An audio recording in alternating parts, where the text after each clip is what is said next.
വേണം എന്നുള്ളൊരു പ്ലാന് വന്നത്. എൻ്റെ പേര് ഇസ്മായിൽ തനങ്കാൽ, എൻ്റെ വൈഫാണ് റുക്കിയ തനങ്കാൽ.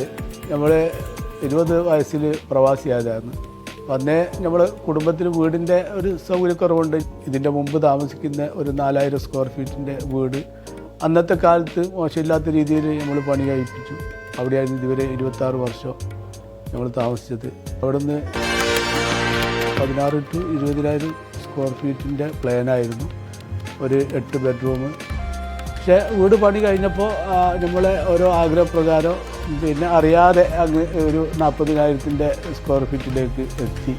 മൂപ്പർ ഉദ്ദേശിക്കുന്ന രീതിയിലേക്ക് കൊടുക്കാനുള്ള ഫസ്റ്റ് നമ്മൾ പ്ലാൻ ചെയ്ത് മുന്നോട്ട് പോയത്. പ്ലാൻ ചെയ്യുന്ന സമയത്തുള്ള നമ്മളൊരു ഫ്യൂച്ചറിസ്റ്റിക് ആയിട്ടുള്ള കുറച്ച് സംഗതികൾ ചെയ്യാനുള്ളൂ. അതായത് ഓട്ടോമേഷൻസും ഇതിന് ഈ മാച്ചിങ് സ്റ്റൈലാണ് ഹാളും കോട്ടയാടുകൾ സെറ്റ് ചെയ്തത്. അതിൻ്റെ മാർബിളായിക്കോട്ടെ കളറായിക്കോട്ടെ അതിൻ്റെ ടോട്ടൽ ഇതും അതിനു വേണ്ടിയുള്ള എല്ലാ സംഗതികളും മുകളിലും സെറ്റ് ചെയ്തിട്ടുണ്ടെന്നാണ് മറ്റൊരു ഈ വീടിൻ്റെ ഒരു പ്രത്യേകത.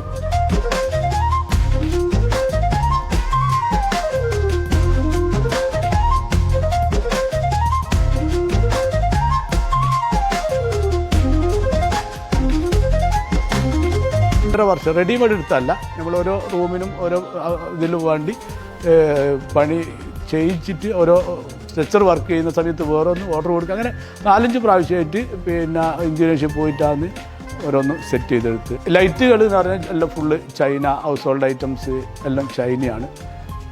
അതെല്ലാം അതുപോലെ തന്നെ പിന്നെ 1-2 വർഷം എടുത്തിട്ടുള്ള ഇതാണ്. റെഡിമെയ്ഡ് വാങ്ങിയതല്ല, അതും ഓരോ സ്ഥലത്തേക്കും വർക്ക് ഉണ്ടാക്കിച്ചിട്ട് കൊണ്ടുവന്നതാണ്. അതുപോലെ തന്നെ ഹൗസ് ഹോൾഡ് ഐറ്റംസൊക്കെ അതെല്ലാം നമുക്ക് വലിയ ഗുണം കിട്ടി. ജിമ്മിലേക്കുള്ള സാധനമൊക്കെ എല്ലാം ചൈന എന്നാണ്.